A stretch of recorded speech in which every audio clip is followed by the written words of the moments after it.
Buenas tardes, bienvenidos. Buenas tardes, ¿qué tal?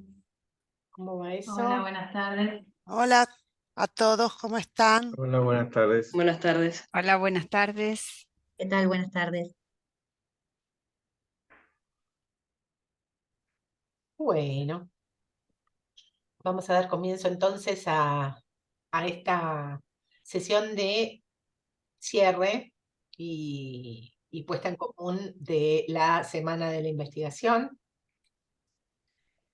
Eh, Como habrán visto, hubo 10 pósters este año que pudimos publicar correspondiente a los 10 proyectos de investigación con algunas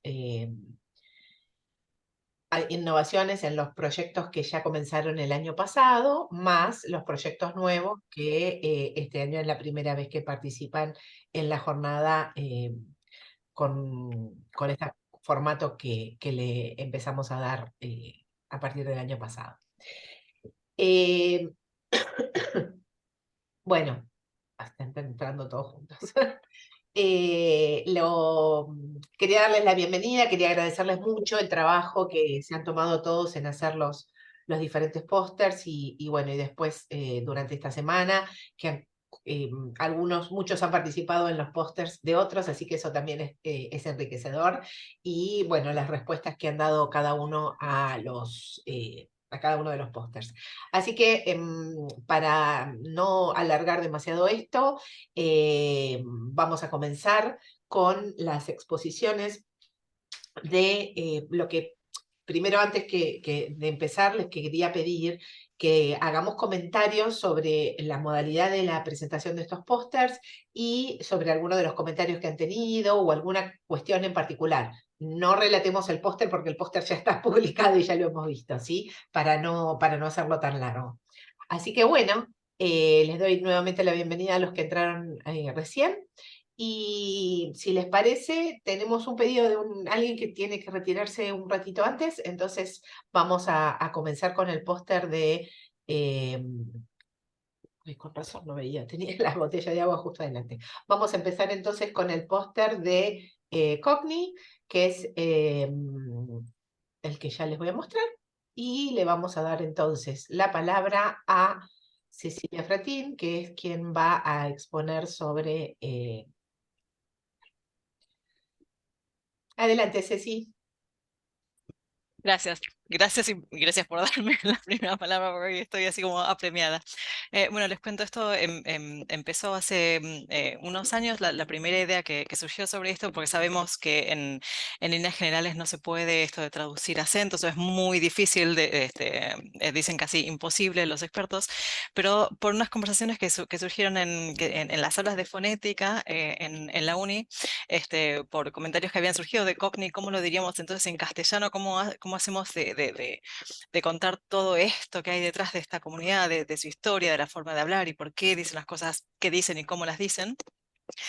Surgió esta pregunta de cómo lo podríamos hacer. ¿Hay algún acento del español que pueda acercar al lector hispanohablante lo más, lo más posible a toda esta comunidad que hay detrás? Entonces, bueno, empezamos a leer textos, a relevar textos, a leer sobre acentos, sobre traducción. Y uno de esos textos disparó esto de lunfardo, una mención de lunfardo. Fue como, a ver. Y bueno, empezamos a investigar lunfardo y hay, por suerte, tenía como un montón de características así, tanto históricas como geográficas, léxicas, pero también fonológicas, que fue una de las preguntas que nos hicieron, la pregunta que nos hicieron en el póster, que tiene, por ejemplo, estas características de, pues hay elisión de sonidos, hay alargamientos de sonidos, hay ciertas sílabas tónicas que alargan mucho más la vocal que en que en otros acentos, y yo, con todas estas características podríamos realmente tomarlo como lengua meta. Así que nos pusimos a experimentar con la traducción de algunos diálogos o líneas de las novelas o de las obras que habíamos leído. Y funcionó bien. Sí, o sea, sabemos que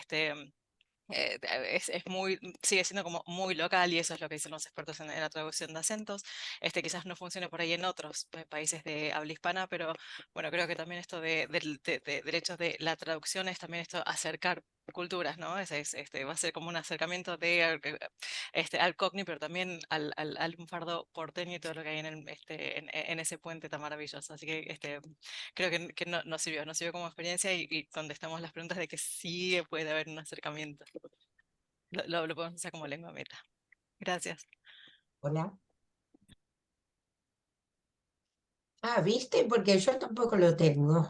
Buenísimo, Ceci, muchísimas gracias. ¿A Eh, vos? También quería agradecer a los que fueron participando en en las preguntas y en las respuestas del Padlet. Así que bueno, Sí, quería gracias porque nos mostrar dejaron justamente Padlet. explorar un poco más la parte fonológica. Fue muy linda la pregunta. Ok, estoy buscando el Padlet de ustedes y no lo encuentro acá para compartirlo, para que lo vean. Y a ver, vamos a ver. Este era el Padlet de las chicas, así que bueno, ahí tenemos un poquito lo que fueron escribiendo y demás. Así que bueno, muchísimas gracias, Ceci. A vos, a ustedes. Vamos a seguir entonces con el que venga acá en el orden. Déjenme ver cuál viene y así hacemos aleatorio para que no haya ningún orden en particular. Bueno, tengo este. Vamos con este, que es el de lenguaje claro. Así que recién vi a... ¿Quién vi? A Marina. Marina, Acá ¿vas a estoy, hablar vos? Paula. ¿Cómo Bárbaro. estás? ¿Cómo estás? Muy bien. Bueno, buenas tardes para todos. Un placer estar acá y bueno, otra vez agradecer la participación de ustedes, pero más que nada la posibilidad que nos dieron para albergar este grupo de investigación, sí, en lenguas modernas. Bien, para hacer la cuestión corta, digamos que tenemos un grupo de investigación formativo cuyo título corto sería Lenguaje claro y traductología. Entonces estuvimos trabajando con un grupo pequeño de alumnos de interpretación y de traducción de distintos idiomas, más el grupo que está conformado, sí, por docentes, investigadores, que está a la cabeza la doctora Ida Albano, quien es la directora, y que la vi conectada, pero no sé si tiene alguna dificultad ahora para comunicarse con nosotros. Bien.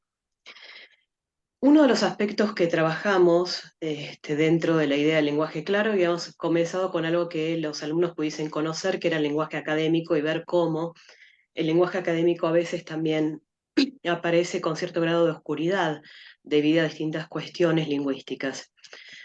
De ahí el segundo paso fue cambiar, ¿sí?, a lo que sería el género administrativo. ¿Por qué? Porque en la mayoría de los casos, tarde o temprano, el traductor, y más el traductor público, tiene que enfrentarse sí, con textos administrativos.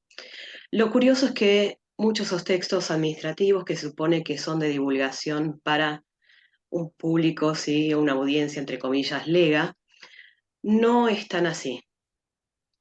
Dentro de los problemas que encontramos y que nos llamó tal vez más la atención y que es más fácil de probar, tiene que ver con la ambigüedad en una categoría específica que es la de los verbos. Y bueno, decir por qué elegir los verbos y no otra de las categorías. Bueno, porque ya sabemos que el verbo es el corazón de la oración, si es el que va a armar toda la oración, la va a configurar, le va a dar vida y hasta sentido. Entonces decidimos tomar eso, sí, para el póster y para que se pudiese ver mejor, sí, qué estábamos haciendo.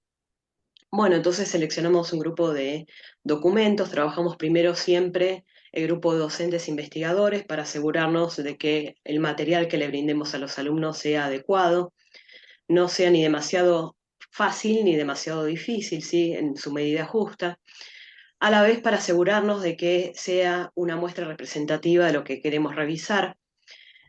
De ahí terminamos eligiendo dos documentos, sí, administrativos, que justamente ejemplificaban con bastante claridad todos estos problemas que solemos encontrar después en la vida diaria cuando uno va a alguna institución y quiere saber, ¿sí?, por ejemplo, sobre un trámite, sobre una cuestión burocrática, etc.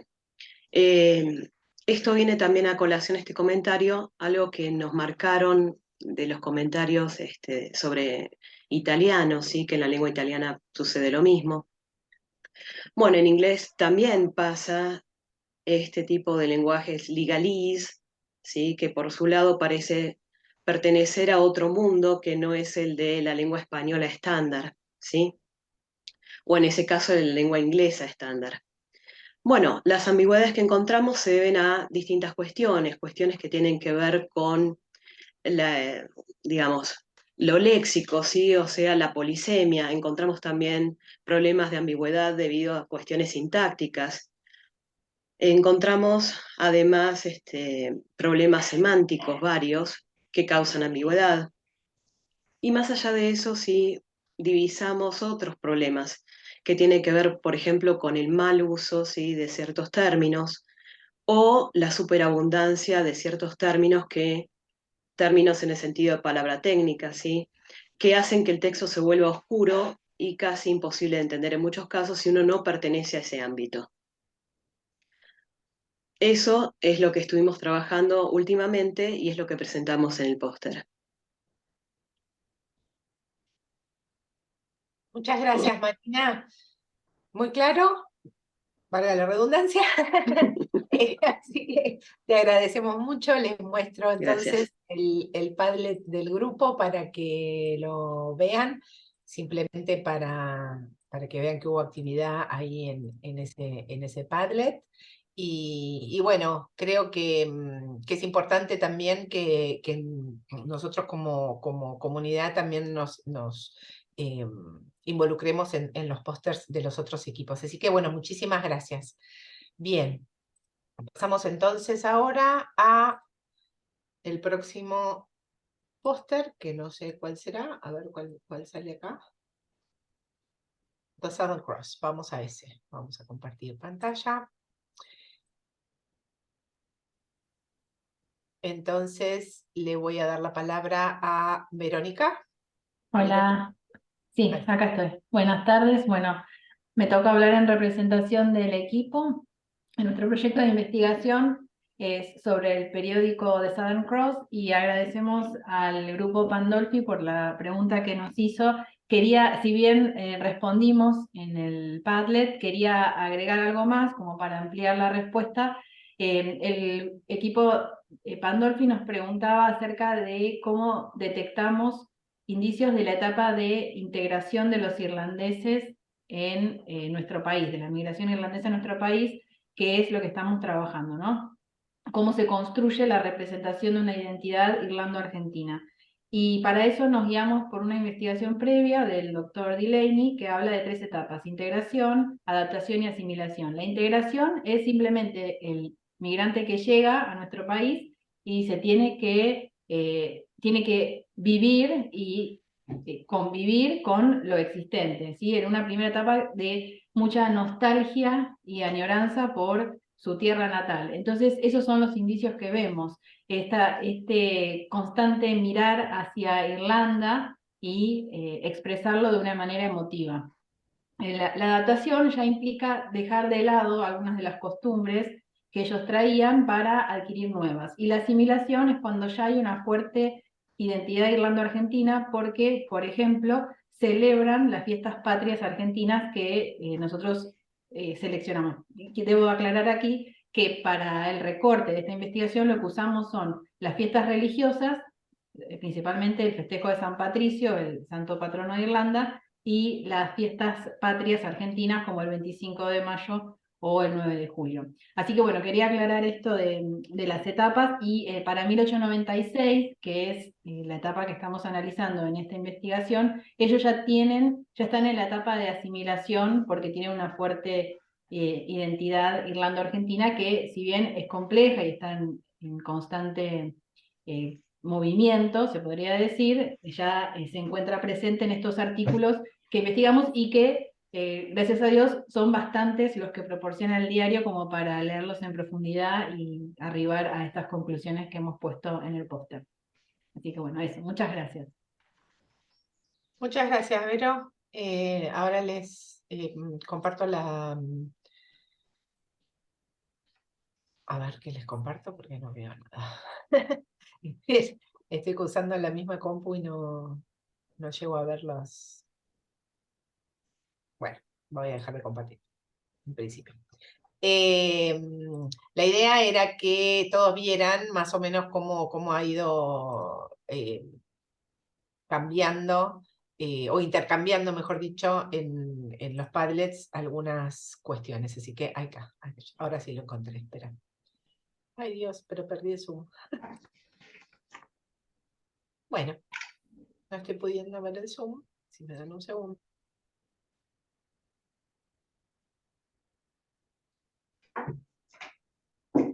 Ahora sí, perdón, ¿eh? Acá está el Padlet del grupo para que lo puedan ver también. Bueno, y vamos a continuar entonces con el próximo, que es el de la Dolce Vita. Gracias, Vero. Vamos con Francesca, ¿estás? Sí, no la veo, Francesca. Bueno, vamos a seguir con otro entonces. Ci sono. Está Francesca. No te veo. Sì, no, che devo dire? Ay, perdón, que como estoy compartiendo no alcanzo a ver las... Non c'è ahora sí te veo, perdón. non Bueno, è problema. Francesca, adelante entonces. Sí. Ahí comparto el póster. Bueno, este proyecto se desprende en realidad del proyecto que lo precede, del bienio antecedente, sobre paisajes lingüísticos italianos. En este caso notamos cuando a la hora de clasificar los paisajes lingüísticos que habíamos encontrado en Buenos Aires, notamos que había muchas referencias al cine. En las imágenes como en las palabras, como en los textos. Cabe subrayar que, para quien no está al tanto con la temporada, la primera temporada, la idea es de tratarlo el paisaje lingüístico como una visualidad donde texto, imágenes gráficas están entramados y fundido, no que el texto es la epígrafe de la imagen o que la gráfica es el adorno o que la imagen es la ilustración del texto. Entonces, notamos en estas visualidades que estaba mucha referencia al cine y entonces empezamos decidimos de profundizar este tema porque a mí me gustaba fundamentalmente. Hay creo una subjetividad que hay que asumir, ¿no? Y sobre todo hay que estudiar algo que te guste, porque si no es un sufrimiento.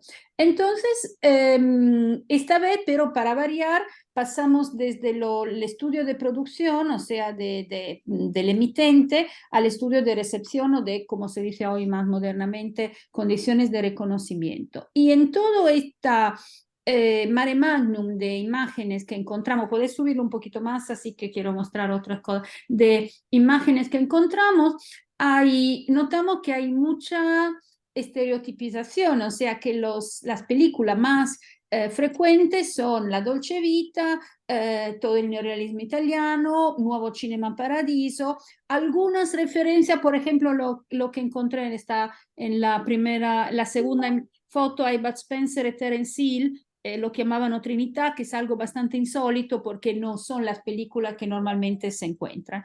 Y muchísimas, demasiadas referencias a la mafia y mediada por El Padrino. Entonces, en lo que más ocupó nuestras noches de insomnio es por qué toda esta referencia a la mafia no genera, ya que es un estudio de recepción, no genera rechazo, sino hasta parecen graciosas.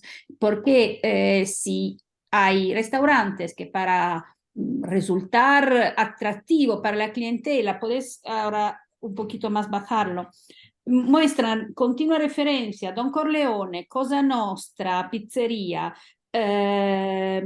Cosa Nostra. Hay una en San Bernardo que se llama Don Corleone, donde hay la imagen de Marlon Brando con 2 ametralladoras para como fugar cualquier duda a propósito. O sea, Porque primero esta imagen no produce rechazo y, como diría Genot, hasta dónde entonces se pueden correr los límites de lo visible.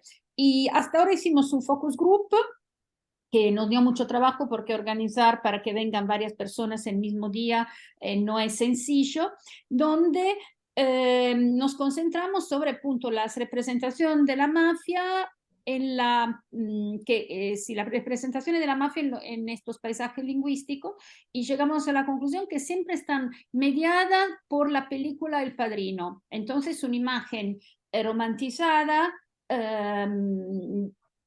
por una ficción de lo que es un fenómeno verdadero, real. Hay una hiperidealización de la Italia de una determinada época. Hay esta idea de que lo de la mafia puedan ser valores, por ejemplo, el honor, la familia, sin entender lo que es el honor para la mafia y lo que es la familia para la mafia, que no es la intimidad del hogar doméstico, sino una estructura de poder. Y sobre todo, entonces esta hiperidealización, hay una barbería que se llama Barbería de la Mafia, que está en Recoleta, pueden pasar porque existe, donde en una entrevista que le hicieron en un programa de televisión del gobierno de la ciudad, o sea, un canal institucional, el dueño decía con mucha tranquilidad, bueno, titulamos a la mafia la nuestra barbería, porque aunque la mafia tenga un significado bastante negativo, intentamos sacar lo positivo del negativo, o sea, hacer hincapié sobre los valores. No es una idea tan peregrina, tan rara, porque hasta en la cultura italiana, hasta intelectuales del calibre de, por ejemplo, Sciascia, habla de una primera fase de la mafia de alguna manera digna, honorable, y que después degeneró en matar a niños, vender drogas. Entonces no es una idea tan rara, pero es una idea que ya en Italia se está desvaneciendo. Hay una simplificación excesiva de la italianidad, que se da como la típica irreverencia latinoamericana que es en respuesta a una situación socioeconómica de la región y una expresión de la realidad actual. En fin, el público suele identificarse más con el actor Marlon Brando que con el personaje mismo. O sea, la ficción vence la realidad. De hecho, incluso los mafiosos de la vida real se identifican con el personaje de película de Vito Corleone. Cuando la policía entra en las cuevas donde están ocultos hace años, ¿no? Los jefes, los boss mafiosos encuentran no sé, imanes de la heladera con El Padrino. Entonces es muy potente este icono de Marlon Brando, muy potente, hasta se ve en las imágenes. Entonces ahora vamos, el segundo paso que haremos es no más un focus group, sino una encuesta de opinión para tener abarcar más gente, aunque se hila menos fino, pero por lo menos abarcar más gente, y también una encuesta de opinión sobre el reconocimiento de las imágenes del cine italiano, de la película italiana, por parte del público. O sea, veremos con imágenes muy icónicas como, qué sé yo, Vacanze Romane, o La Dolce Vita, imágenes menos icónicas, para ver hasta dónde este cine italiano que tanto se idealiza y se considera como una casa común, ¿no? de todo lo que se identifican con la identidad italiana acá en Argentina, hasta dónde se lo conoce realmente. Y también trabajamos sobre nuestra misma subjetividad con talleres de autoetnografía. Por ejemplo, hicimos una discusión nuestra sobre lo que vimos una visión colectiva de una película que es El portiere di notte, porque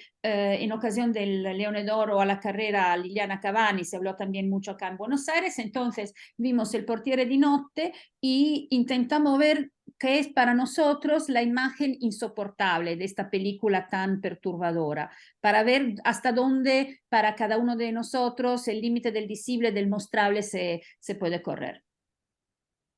Bueno, muchísimas gracias. Muchísimas gracias. Aquí pueden ver La respuesta está en el Padlet. respuestas que han dejado en el Padlet, así que muchísimas gracias, Francesca.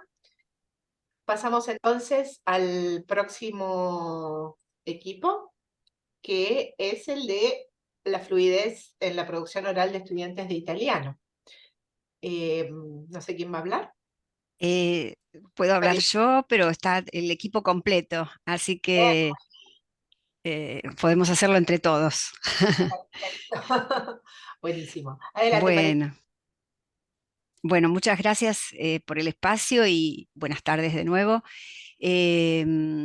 Nosotros partimos de alguna manera de la preocupación acerca de si se enseña o no la fluidez, si es un contenido o si es una estrategia, si es una competencia que se adquiere luego de haber adquirido otras competencias, y por eso fue, digamos, de ahí parte la idea de comenzar con este tema, ¿no? De ahondar en este tema.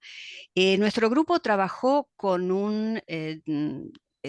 nuestro objetivo fue hacer un trabajo exploratorio, como dice el título, ver qué bibliografía había acerca del tema y ver qué abordaje se le daba en los materiales de enseñanza y en especial en los materiales de enseñanza del italiano. Este año la bibliografía que estuvo a nuestro alcance, bueno, no fue bibliografía específicamente en italiano, o sea, por lo visto en italiano no hay demasiado, y digamos que los autores, eso lo tratamos de transmitir en el póster, los autores no se ponen de acuerdo, no hay una definición unificada en cuanto a qué es la fluidez, si es algo que se obtiene luego de un trabajo en el aula, después de trabajar sobre la competencia léxica, morfosintáctica, etcétera, o bien si es algo que se adquiere automáticamente como resultado de un trabajo anterior. Las perspectivas que nosotros trabajamos es desde el emisor y la fluidez desde el emisor y la fluidez desde el receptor. Emisor y receptor nativos y no nativos, extranjeros. Y después la perspectiva de la enseñanza y la perspectiva de la fluidez desde la evaluación. Bueno, organizamos el póster en una parte, digamos, pusimos todas las definiciones justamente para mostrar cómo es un término que que es visto desde distintos puntos de vista y que es considerado de distintas maneras según los autores y además según las distintas disciplinas, eso también, porque es un tema que es abordado tanto por la lingüística como por la psicolingüística, la sociología, la psicología y también la didáctica de las lenguas, que es donde más nos concentramos nosotros. Y además, bueno, el póster también lo que intenta demostrar es cómo si la fluidez está por encima de las otras competencias, o sea, intenta demostrar su relación con la competencia comunicativa y si está por encima de las otras competencias o si es la base de la competencia léxica, de la competencia discursiva, la competencia morfosintáctica y su relación también con la prosodia y con la fonología en general, que es la disciplina que a nosotros nos ocupa particularmente. No sé si el grupo tiene alguna otra idea para agregar.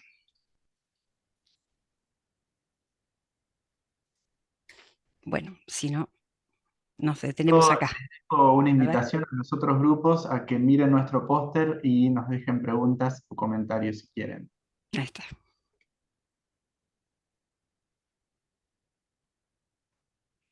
Bueno, muchas gracias. Gracias, perdón, es que pierdo los controles y quería activar el micrófono y no podía, y en todo esto perdí el Padlet de ustedes, así que estoy tratando de ubicarlo. No sé si, ya que es el grupo que están todos presentes, no sé si alguien más quería hacer alguna aclaración o decir algo más. ¿No? No, no, muchas gracias. Bueno, ya en cuanto pueda encontrar los controles del Zoom. Gracias. Ahí está, perdón. Se me pierde el Estamos. control. Bueno, muchísimas gracias, chicos. Y entonces vamos a ir al próximo, que es el de la literatura italiana. Ya vamos a compartir el póster y no sé quién va a ser el que hable. Acá ¿Tenés? estoy. Ahí está. No sé. ¿Quién va a Tengo hablar primero? Hablamos los dos por ahí, estamos parte del equipo. Les pido disculpas, estoy con la conexión que me dice conexión inestable, conexión inestable. Trato de mostrarme un poquito acá, pero saco porque tengo miedo. No sé si me ven. Sí, sí, te vemos. Bueno, ahí estoy.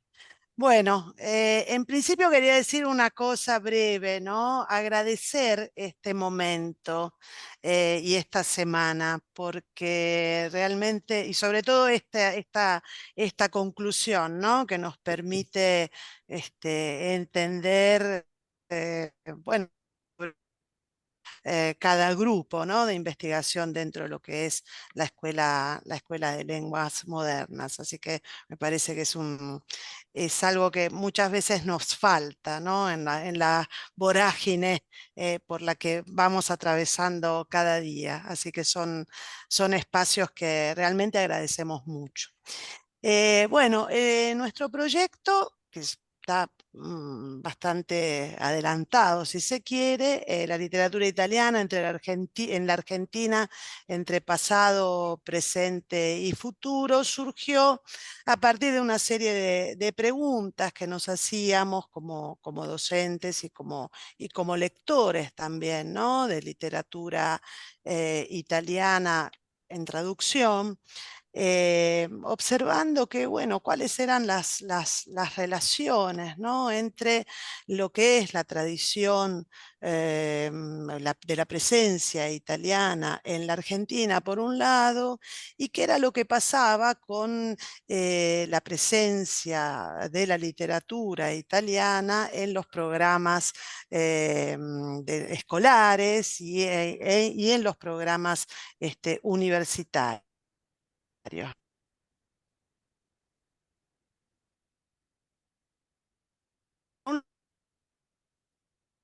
De esos textos.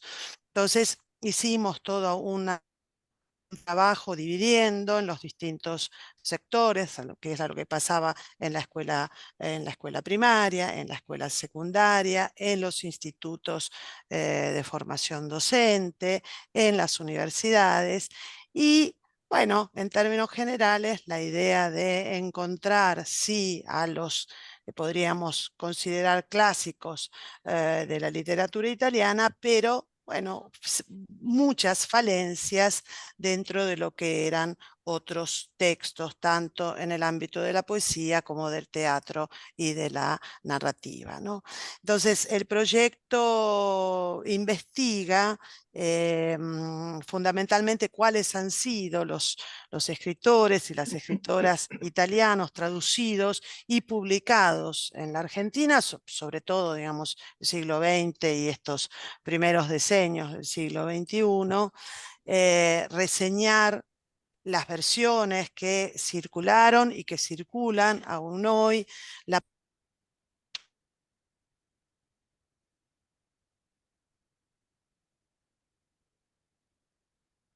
el traductor o los traductores que las han realizado.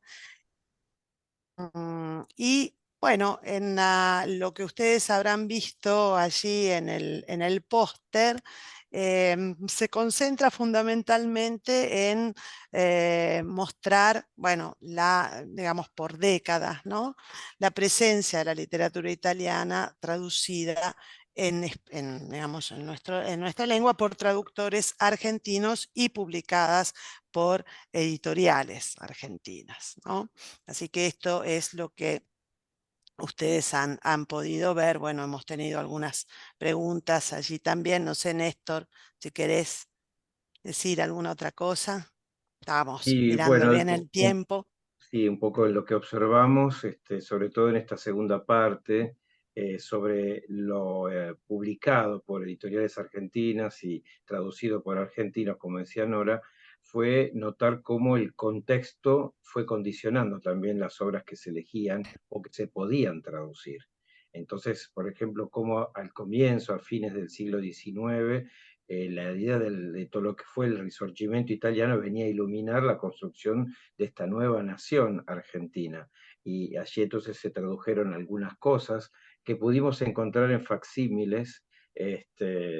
Tuvimos una gran fuente de recursos que fue Mercado Libre, para poder encontrar obras ya casi inexistentes, porque por ejemplo nos quisimos abrir también a todo lo que podía ser, o sea, encontrar ejemplos de cada una de las etapas. Entonces, por ejemplo, encontrar que si bien en los años 70 la Biblioteca Básica Universal fue tal vez la expresión más amplia, digamos, de producción y de edición de literatura italiana, fueron clásicos, porque obviamente la censura en la Argentina era muy importante.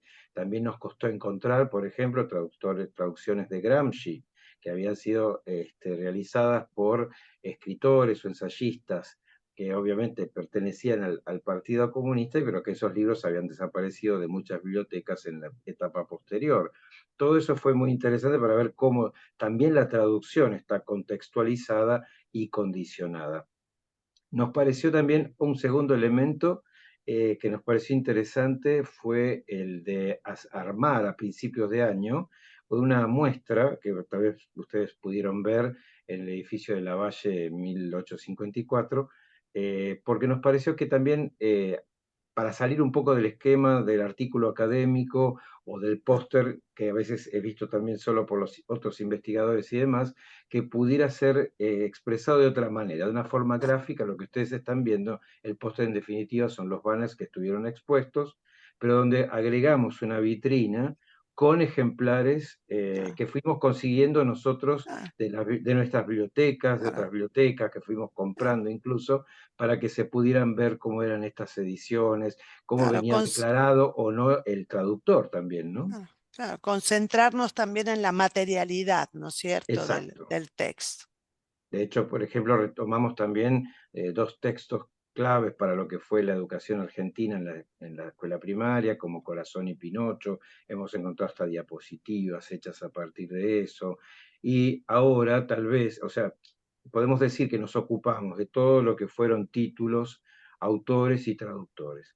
El proyecto que le daría continuidad a que es el que hemos propuesto y que está siendo evaluado, es ya entrar en estos libros y ver qué lengua fue usada, qué español fue usado para traducir, porque vamos a encontrar desde un español muy, muy de España, muy castizo, a tal vez adaptaciones neutras y ver si hubo aspectos más rioplatenses que entraran en estas traducciones. O sea, va a ser ya análisis de casos concretos de traducciones que se hicieron incluso solo en la Argentina, como La Isla de Arturo de El Zamorante, la única versión en español que existe, que ha circulado incluso por el mundo, fue hecha en la Argentina.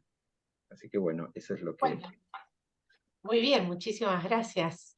Aquí De nada. compartimos un poquito el Padlet también de este equipo. Así que bueno, muchísimas gracias a ambos por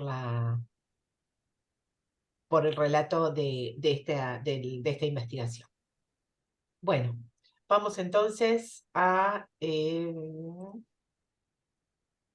seguir con el próximo póster. A ver qué viene por aquí. Uy. Shakespeare. Bueno. No sé quién va a hablar del grupo. Malvina creo que está, ¿no? Ah, está Susana también. Malvina, ¿vas a hablar vos? Bueno, yo voy a empezar. Bueno. No sé si me escuchan bien.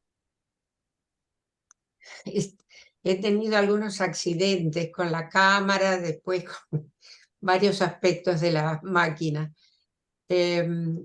Simplemente a mí lo que me gustaría comentar es el tema del póster. Me alegró mucho que este año pudiéramos hacer una exposición de pósters y me gustaría si pudiera extenderse a los pasillos donde uno pudiera leer con más detalle y disfrutar un poco más el trabajo tan bello que han estado realizando todos, por lo que he podido escuchar en medio de mis accidentes con la máquina, con la computadora. Lo primero que me gustaría decir es que me encanta la libertad que nos da el póster. Me parece que es mucho más complejo que escribir simplemente una ponencia, pero la característica de libertad que da el póster, tanto para los que la escribimos como para los eventuales lectores del póster, es un modo de comunicar resultados muy apropiado para la democracia y para el momento que se está viviendo. El Papa Francisco siempre les dice a los curas que salgan a la calle, que salgan a conquistar a la gente para la belleza de la fe. En este caso intelectual, lo más efectivo que hay es presentar el tema y dejar que la gente a quien realmente que le interesa y que le puede ser útil se vaya acercando y vayan manifestando preguntas o comentarios sobre lo que le parece. Y es enriquecedor también para los autores del póster, porque se pueden producir intercambios totalmente inesperados que profundizan el tema que hemos tratado. En el caso personal del equipo Shakespeare, para nosotros es la segunda experiencia. Y si bien la diferencia entre los dos me gustaría marcar es que tuvimos la ventaja el año pasado de que habíamos completado el proyecto, por lo tanto pudimos elegir entre Julio César, el Rey Lear y Cymbeline. En cambio, este año solo podemos abordar Macbeth, que es el tema que tratamos. No pudimos realmente elegir. El año pasado la exhibición se hizo frente a todo el grupo de investigadores de USAL y a pesar de que no fue la forma más confortable ni ventajosa para el póster, porque fuimos los únicos, pero aún así hubo en particular un señor de la Business School que nos corrió para contarnos lo mucho que le había gustado y que había entendido todo y que, en fin, nos dio una retroalimentación muy útil para los que trabajamos en esto. Ahora, este año con Hamlet, que es un tema muy complejo, no solamente por la obra en sí, sino por los siglos que viene Hamlet coleccionando estudios.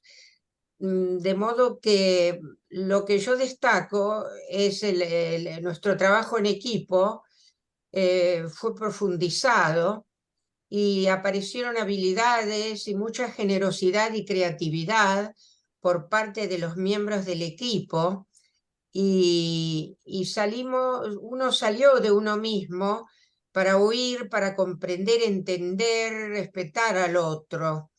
Y eso nos dio como resultado que todos hemos aprendido mucho, especialmente sobre uno mismo. Y esto nos ha motivado mucho para seguir trabajando en la forma póster. Con relación al póster en sí, a mí nos hicieron una pregunta que, como le manifesté a quien preguntó, era la pregunta del $1.000.000, es decir, hasta dónde habíamos alcanzado los objetivos. Como lo manifesté al principio, es muy poco tiempo el que tuvimos y muy poco todavía las búsquedas de nuestros objetos, pero aún así logramos algunos resultados interesantes. Y a mí me gustaría en este punto no solamente releer los objetivos, constatar cómo Shakespeare podría funcionar en la reconstrucción de nuestra identidad iberoamericana, etcétera, a partir de la teatralidad. Y después el último objetivo, la energía, destacar la energía del verbo poético en lo dramático, etcétera. Yo personalmente traté el tema del miedo en la corte de Dinamarca y me resultó muy sorprendente que la evaluación de los resultados de las elecciones en la Argentina, que fueron los recientes, hubo estudiosos del tema político que opinaron que los resultados, que eran inesperados, fueron el resultado del miedo del votante, que no quieren cambiar, que prefieren algo que está, aunque no les resulte demasiado, antes que abordar otras soluciones que los aterrorizan. Pues ahí tenemos un ejemplo del enfoque presentista que se le da al estudio de Shakespeare en nuestro lugar y en nuestro tiempo. El poder comparar una experiencia de octubre con la experiencia que se da en la corte de Dinamarca. Desde nuestro estudio, Hamlet deja de ser el protagonista para ser uno de los personajes, y es la corte en su totalidad la que se vuelve protagonista.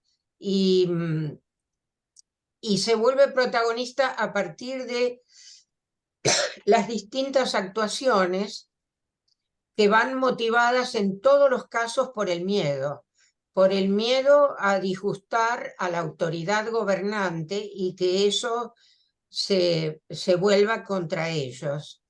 Hay un segundo objetivo que me gustaría cederle la palabra a Susana, porque también es muy relevante desde el presentismo.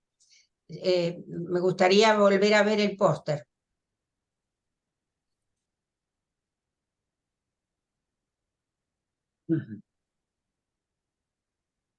Bueno, es el tema de...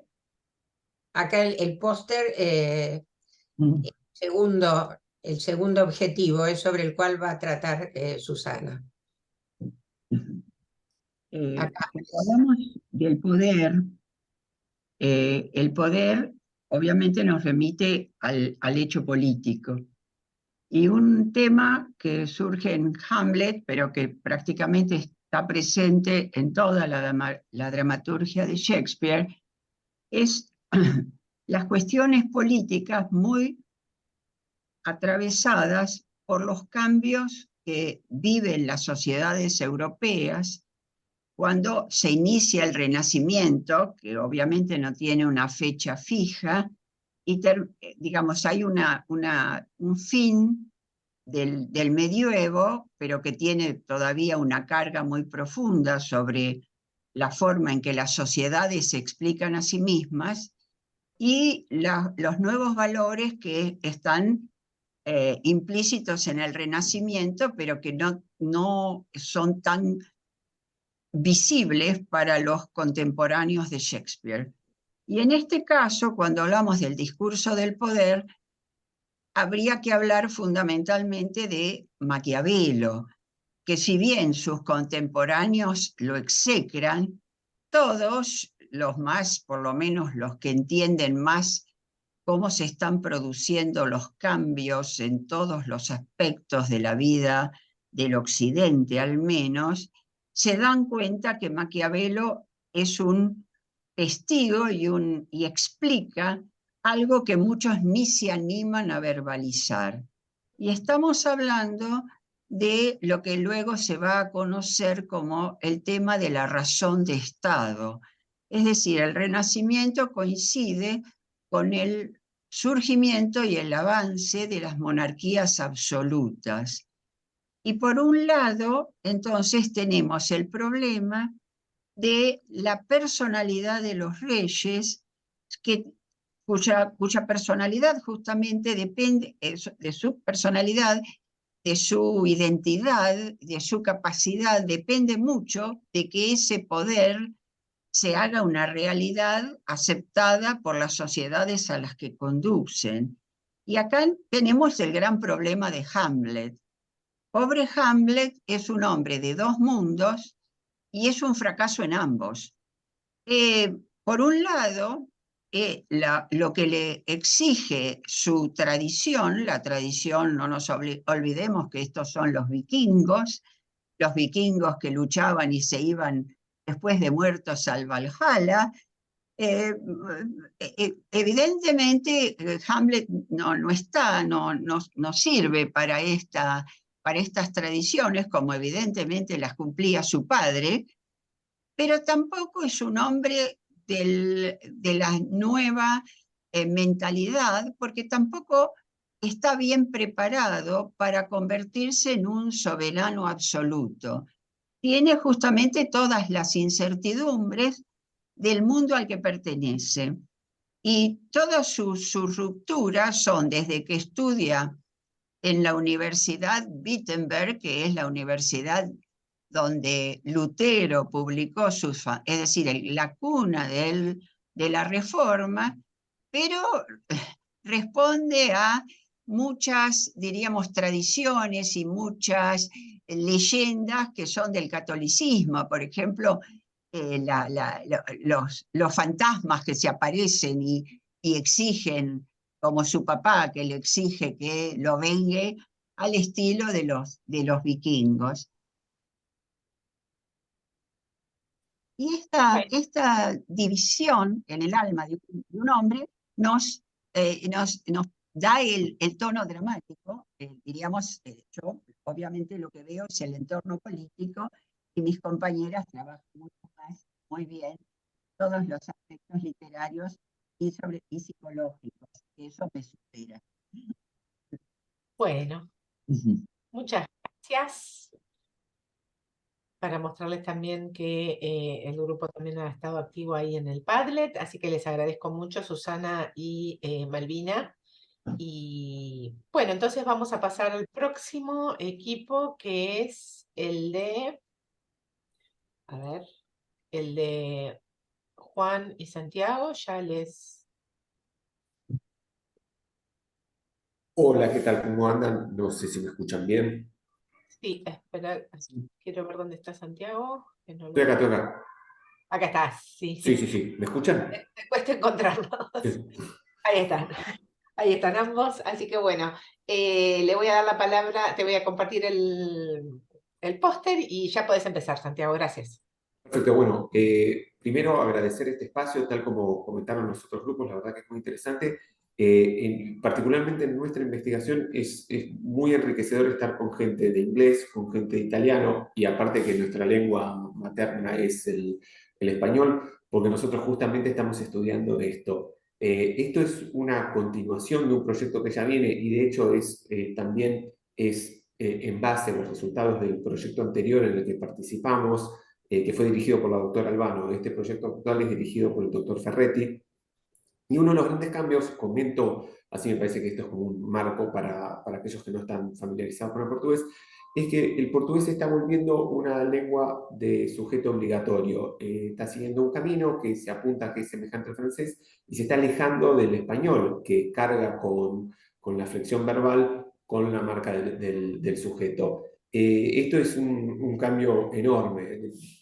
A veces es curioso porque como que no tenemos conciencia del cambio que estamos viendo en la lengua portuguesa. Dentro de esa nueva reorganización que está habiendo, tanto del sistema verbal como de la cuestión pronominal, empiezan a surgir divergencias con el español.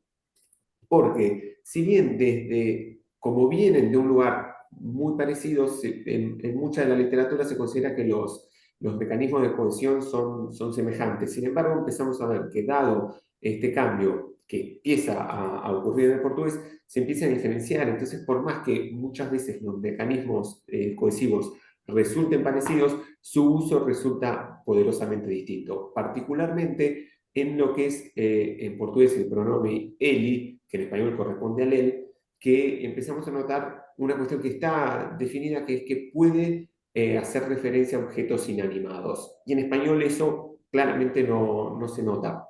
Para comprobarlo, fuimos a reviews de restaurantes en Internet. ¿Por qué? Porque consideramos que obligatoriamente al comentar sobre la comida o sobre el lugar, en algún momento iban a tener que retomar un referente inanimado y queríamos ver si aparecía ese pronombre. El pronombre ele efectivamente aparece y es de uso muy frecuente en portugués para hacer referencia tanto a los platos de comida como al restaurante en sí. En español no encontramos ninguna ocurrencia de eso. Y en cierta medida uno puede decir, bueno, en ese sentido el punto de llegada es el mismo que casi que de partida, sería nada más que la confirmación. Y sin embargo creemos que no, creemos que hay algo más, creemos que hay una cuestión de empezar a considerar en la formación de traductores que el uso del pronombre no es simplemente una opción en portugués, sino que efectivamente se está volviendo casi que obligatorio.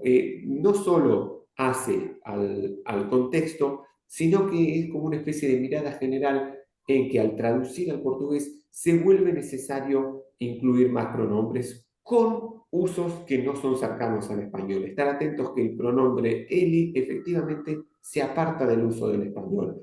Incluso, no sé si se llegan a ver, elegimos algunos ejemplos que nada más que con mirarlas, ya vemos que resultan totalmente contrastivas del español. Pronombres muy cercanos al referente y encima retomando un objeto inanimado.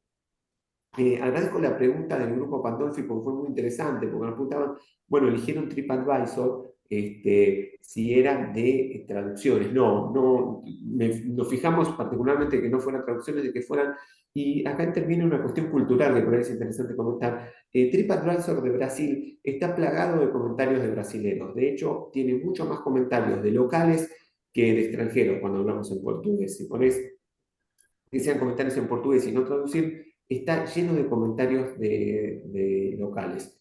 Y una cuestión que comentamos en la respuesta a la consulta era también empiezan a ocurrir errores que la normativa considera errores, pero que ya son de uso frecuente en Brasil, que nos dan totalmente, nos confirman que efectivamente eso fue escrito por nativos y no fue una traducción. Algunas cuestiones del uso del pronombre que ya marcan también que es un nativo y no una traducción. Que eso también es un tema que sería muy interesante tener en cuenta, ver hasta qué punto la traducción no respeta el género en el uso de los pronombres. Básicamente eso es la propuesta de investigación nuestra.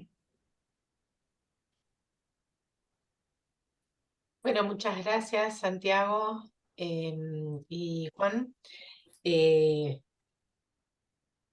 Vamos a pasar entonces al próximo grupo.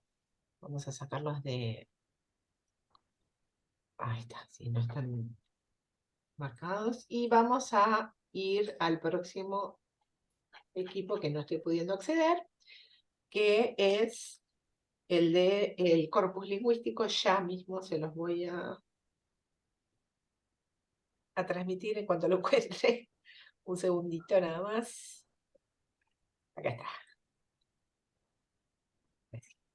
Perdón, pero compartir, hablar, hacer todo a la vez, no me está saliendo. Bien, entonces de este grupo tenemos a Paul Nielsen, que ya te voy a poner en destacado. Y ¿Me escuchan? te escuchamos. Ok, ¿qué tal? Buenas tardes. Gracias, Paula, gracias a la Escuela de Lenguas Modernas por darnos esta oportunidad. Agustina estaba presente y me mandó un WhatsApp que se le había cortado el internet, así que posiblemente vuelva a aparecer en cualquier momento. Trataré de ser breve. nosotros ya nosotros estamos cerrando este proyecto, lo presentamos en las jornadas del año pasado sobre el corpus lingüístico, donde estamos haciendo un trabajo en forma transversal en la Escuela de Lenguas Modernas con las diferentes carreras, en diferentes áreas de diferentes carreras, en interpretación, traducción jurídica, traducción científico-literaria y lengua inglesa, donde hemos hecho una guía y hemos hecho una manera de codificar los diferentes tipos de errores como para después normalizarlos y hacer un corpus lingüístico informático sobre todos los errores que cometen nuestros alumnos en la Escuela de Lenguas Modernas, como para mejorar el proceso de enseñanza-aprendizaje. O sea, poder concentrarnos mejor, si podemos tipificar el tipo de errores y encontrar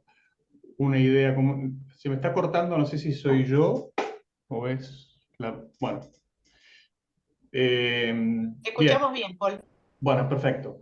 Entonces, en el póster lo que hemos planteado es, planteamos los objetivos, planteamos la metodología, que es como le dije, que hicimos un sistema de codificación para codificar todos los diferentes tipos de errores, tanto en la parte escrita como en el habla, y en el habla, especialmente en el área fonológica. Y en el póster pusimos 3 ejemplos, 3 links con 3 ejemplos distintos del área de interpretación, en el área de traducción jurídica en este caso, traducción pública, y del área de lengua inglesa. La realidad es que elegimos una de las preguntas que hubo en el Padlet, tuvo que ver si en la parte literaria hicimos algo. Sí, lo estamos haciendo también, pero bueno, elegimos para el póster estas 3 áreas a modo de ejemplo, pero realmente cubrimos las 4 áreas de la escuela.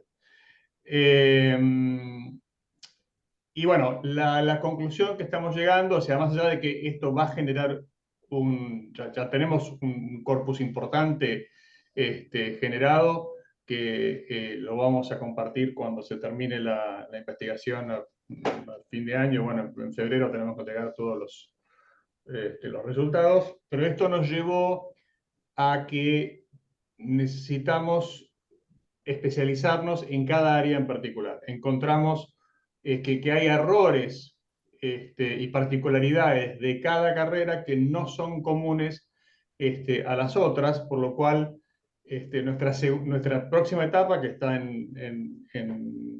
valga la redundancia, está en etapa de evaluación, en la dirección de investigación, es ir área por área. Nosotros hemos propuesto ir al área de interpretación, porque es donde menos trabajo hay hecho en el país. Así que vamos a ir después, área por área, investigando cuáles son los errores típicos y dónde tenemos que ir mejorando en cada una de las áreas. Eso es a grosso modo la presentación del póster. Bueno, buenísimo. Muchísimas gracias, Paul. Ahí están viendo lo que transcurrió en el Padlet de este grupo. Y te agradecemos mucho. Agus está conectada, pero se ve que no tiene mucha señal, así que por lo menos está, pero bueno, te habrá escuchado, que eso es lo importante. Bueno, seguimos entonces con el último grupo de investigación, que es el de la inteligencia humana y el fortalecimiento en el siglo XXI. Y en este caso vamos también a escuchar a Verónica Repetti haciendo un reconto de este proyecto. Vero. Bueno, en este caso también me toca representar a mi equipo. Les pido disculpas en nombre de ellas porque no han podido acompañarnos por motivos laborales. Y bueno, la verdad es que este tema de la inteligencia artificial seguramente no será una novedad para ninguno de ustedes, que está, digamos, súper de moda, pero lo que a nosotros nos complica o nos complicó la investigación es que ocurre todo tan aceleradamente en el ámbito de lo que es inteligencia artificial que desde un primer momento nos ha costado llevar, digamos, el ritmo de la investigación. Ustedes saben bien, porque todos han pasado por esto, que para presentar un proyecto de investigación se necesita hacerlo por lo menos un año antes. Entonces piensen que nosotros estábamos presentando este proyecto que compartimos hoy, digamos, en mayo más o menos, junio de 2021, para hacerlo durante 2022 y 2023.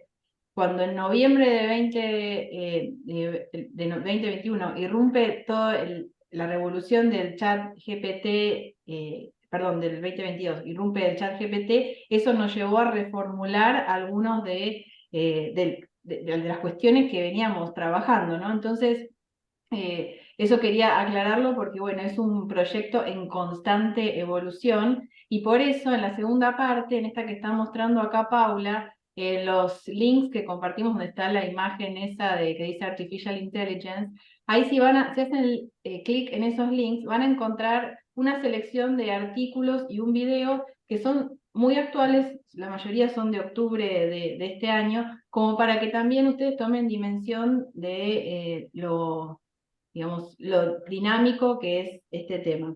Y en particular quería recomendarles la visualización del video porque en algún punto da respuesta al comentario o a lo que se preguntaba Valeria en el Padlet y a otra inquietud del grupo de Pandolfi, que tiene que ver primero con qué es lo que viene de cara al futuro, cómo están las generaciones actuales o qué es lo que va a venir. Es a veces casi imposible de imaginar, pero ese video da cuenta de que quizás dice, ¿no?, que nosotros hoy por hoy, incluso ahora mismo, estamos compartiendo esta experiencia, esta jornada, a través de una pantalla. Bueno, quizás en el futuro ni siquiera existan las pantallas porque la mediación va a ser a través de la inteligencia artificial. ¿Y eso a qué lleva? A que quizás podamos potenciar algunas cuestiones como el estar más presente en el momento, humanamente, y generando vínculos o digamos, potenciando esa inteligencia social que nos caracteriza como humanidad y que tiene que ver con la capacidad de empatía, de estar atento a un otro, que no es una pantalla la que tengo en el medio, sino que es un otro de carne y hueso y poder experimentar relaciones más profundas, y de colaboración incluso en pos de la consecución de objetivos comunes. Y por último, quería agradecer también otra vez al Grupo Pandolfi, que aparte, más allá de esto en particular, quería decir que fue el equipo que contribuyó en todos los pósters, que interactuó, que hizo preguntas súper enriquecedoras, así que bueno, quería hacer un especial agradecimiento en nombre del Instituto de Investigación en Lenguas Modernas, y gracias al comentario de ellos en este póster, reformulamos lo que habíamos puesto en el resumen, porque quedaba confuso el tema de la interacción o la complementariedad entre la inteligencia humana y la artificial. Lo que nosotros a lo que hemos arribado, sobre todo en este último año, a través de una profundización de las entrevistas que comenzamos el año pasado, es que tanto los docentes o los académicos que entrevistamos, como los jóvenes profesionales o inclusive alumnos avanzados de nuestras carreras y de otras carreras de la universidad también, todos ellos han manifestado que la inteligencia artificial es un complemento para la inteligencia humana. Nunca va a ser superior, se debe saber utilizar siempre en beneficio nuestro. Si se usa correctamente, puede ser un aliado para conseguir estrategias o resultados que ayuden a nuestro trabajo en tareas que pueden llegar a ser mecánicas o repetitivas, pero que siempre el control lo va a tener la inteligencia humana y bueno, no va a ser, digamos, no debería, no lo sabemos porque bueno, como decía al principio, esto es un campo bastante incierto, pero no deberíamos nunca dejar relegada nuestra inteligencia que nos caracteriza, digamos, para dejar que una inteligencia artificial haga todo por nosotros. Así que bueno, gracias por los comentarios y creo que nada más. Bueno, muchas gracias, Vero. Bueno, ¿qué me queda? Agradecerles a este grupo fantástico de investigadores con el que cuenta el Instituto de Investigación en Lenguas Modernas. Agradezco a la doctora Albano, que no la había visto antes, y a Valeria Colella también, que llegó más tarde, y a alguien más que entró después, pero que no las había saludado, así que muchas gracias por estar. Muchísimas gracias a usted. Se adelantó Muchísimas Vero. gracias, le agradezco muchísimo porque ustedes siempre nos han apoyado en todas las tareas que hemos hecho. Realmente tengo en usted y en Verónica Repetti 2 grandes apoyos permanentes. Se los tengo que agradecer de todo corazón. Bueno, muchísimas gracias, doctora. Siempre la tenemos muy presente y siempre usted también ha colaborado mucho con nosotros, así que es mutuo. Y espero seguir colaborando con ustedes muchísimo, en todo lo que esté de mi parte. Así lo tomamos, ya contamos con usted. Por supuesto. Bueno, quería, como había dicho Vero, agradecerle a todos, bueno, los investigadores, directores y a todos los equipos, hacer un especial agradecimiento, como ya hizo Verónica, al Grupo Pandolfi, que nos reíamos esta mañana. El Grupo Pandolfi parece como que fuera así como una multinacional, porque realmente han hecho un trabajo, han hecho un trabajo espléndido y quiero felicitarlos porque han hecho que el resto de los grupos active en sus grupos, y quiero retar a todo el resto porque ninguno hizo comentarios a este grupo. Así que yo creo que los han tenido trabajando tanto que no tuvieron tiempo de hacerle el comentario al Grupo Pandolfi, así que espero, aunque sea un comentario, no tal vez una pregunta específica, pero tal vez un comentario del trabajo que han realizado. El Grupo Pandolfi, por las dudas, les cuento que es el de la fluidez en italiano. Más allá de eso, nuevamente es lindo poder terminar una presentación de investigación con estas sonrisas, con este espíritu lindo, y vuelvo a decirles que siempre desde la escuela queremos hacer. Malvina dice que hizo que el resto se sienta profundamente avergonzado de haberse quedado quieto, y está muy bien. Los felicito a los del Grupo Pandolfi porque así debe ser. Bueno, no, vuelvo a decirles que es un placer contar con ustedes en el instituto. Les cuento que ya la semana pasada, ¿no? No, hace 2 días, nos llegó la apertura de convocatoria para los proyectos 24-25. Es como, perdón, 25, no, sí, 24, no, estoy diciendo mal, los 24-25 ya están, los 25-26. 25-26. Yo ya no lo podía creer, así que bueno, y nada. También la de informes de avance y finales de nosotros, de los que estamos hoy aquí, según lo que nos corresponda a cada uno. Eso es el año que viene, entre febrero, marzo del año que viene. Febrero, marzo, sí. Sí, era el próximo punto que iba a mencionar, pero nada, lo que les quería comentar es que, bueno, se está activando todo este tema de la planificación de la investigación con bastante tiempo, así que, bueno, vayan pensando si tienen proyectos nuevos. Hay grupos que ya presentaron proyectos para el 24-25 y van a trabajar con eso, pero bueno, siempre a veces puede surgir alguna idea nueva de alguna temática en particular, así que, bueno, vamos a ver siempre y cuando la universidad nos dé el lugar. Pero bueno, con respecto a lo que decía Vero de los informes de avance de los grupos, de los proyectos de investigación 23-24, va a ser en febrero, como es todos los años, y también los informes finales para los equipos que han trabajado con proyectos del año 22 y 23. Tenemos el año que viene vamos a cambiar nosotros el plan de estudios en algún punto, no va a ser un cambio muy radical, pero sí va a haber alguna gradualidad en el cambio del plan de estudios, y eso también puede implicar algunas nuevas vías de investigación que les vamos a pedir que tengan en cuenta.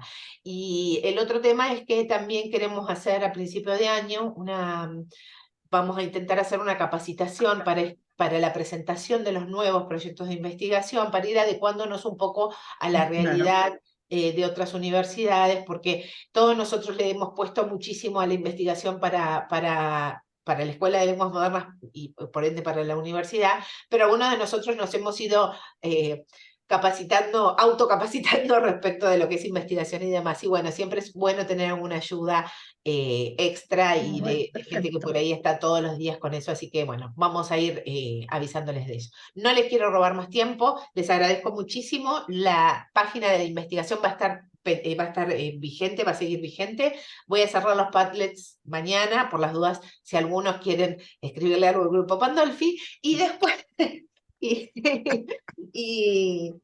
pobre María Emilia, quedó tu apellido ahí como título de ese grupo, pero bueno, no, y más que nada lo que queremos hacer también, que Malvina lo mencionó un poquito ahí a la pasada, pero ya lo había pensado antes de que, hoy me sacaron todas las ideas que tenía para decir. Mi idea es imprimir estos 10 pósters de estos 10 equipos de investigación y poder exhibirlos en el pasillo de nuestra facultad en el edificio de al lado. Es un tema costoso, tenemos que ver si tenemos presupuesto, es fin de año y ya los presupuestos es como que están agotados y más con la realidad que tenemos, pero a mí me parece que es importante poder tener esos pósters en exhibición. Aunque ustedes no lo crean, mucha gente pasa y no mira, pero hay mucha gente que sí mira las cosas que están colgadas, así que me gusta que podamos, como bien decía Malvina, salir a la calle y mostrarlos. Así que bueno, muchísimas gracias a todos. Si quieren sonreír, vamos a sacar una linda foto todos juntos. Bueno. Así nos queda de recuerdo. Perfecto. Sabía que faltaba ese momento. 3, 2, 1 y Malvina, quédate quieta. Foto ya. Yo soy muy fan de las fotos, pero porque las fotos para mí, por lo menos a mí, cada vez que las veo, me recuerdan el momento de esa foto y me Claro, traen, por supuesto. trato de pensar en los lindos recuerdos de esas cuestiones. Así que me parece que este es un lindo grupo y va a traer unos lindos recuerdos ver esa foto en el futuro. Muchísimas gracias. No sé si alguien más quiere decir algo, que quiera aportar alguna cuestión en particular. No, Perdón, yo quiero hacer una sola pregunta. A Sí. quien el grupo que habló sobre Hamlet Sí. opuso la palabra ecocrítico, que para mí es una palabra nueva. No sé, por ahí en algún momento si puedo recibir alguna información de por qué se usó la palabra ecocrítico, porque la verdad que no la tenía registrada y me pareció muy interesante, realmente. No sé si se puede contestar ahora. Cortito porque se tiene que retirar, cortito. Bueno. Es la forma estadounidense de definir una lectura que funde o que intersecta la literatura con la ecología y ciencias afines, como la etología, la biología. Y a mí me gusta mucho porque habla justamente de lo que es. Hoy yo tal vez debería haber empezado con una definición que es la que está en el póster, sobre qué se entiende por ecocrítica. Ahora, hay tantas definiciones como autores, pero esencialmente es eso, enfocar la lectura de la literatura a partir de la biología. Ah, perfecto. La verdad le agradezco muchísimo. Para mí es completamente nuevo. Realmente me pareció muy interesante. Y los autores son muy interesantes, los que son mayormente biólogos, que han empezado a hablar de literatura. Y es muy interesante. Uno de ellos fue el que se hizo muy famoso última tercio del siglo XX, Lorenz, el alemán Lorenz, que habla del comportamiento de los animales, por ejemplo. Y a veces hay aspectos bastante discutibles, pero que no hay respuestas definitivas. Bueno, le agradezco muchísimo porque para mí me abrió un panorama y me pareció realmente interesante. Nunca había escuchado esa palabra, por eso me llamó mucho la atención. Claro, si los ingleses le dicen verde, green, pero a mí no me gusta eso, me parece muy impreciso. Sí, bueno, Bueno. muchísimas gracias. Terminamos aprendiendo todos algo, así que eso también es importante. Muchísimas gracias a todos. Nos vemos en la próxima. Un beso muy grande y un cariño muy grande. Gracias. Gracias. Muchas gracias. Muchas gracias.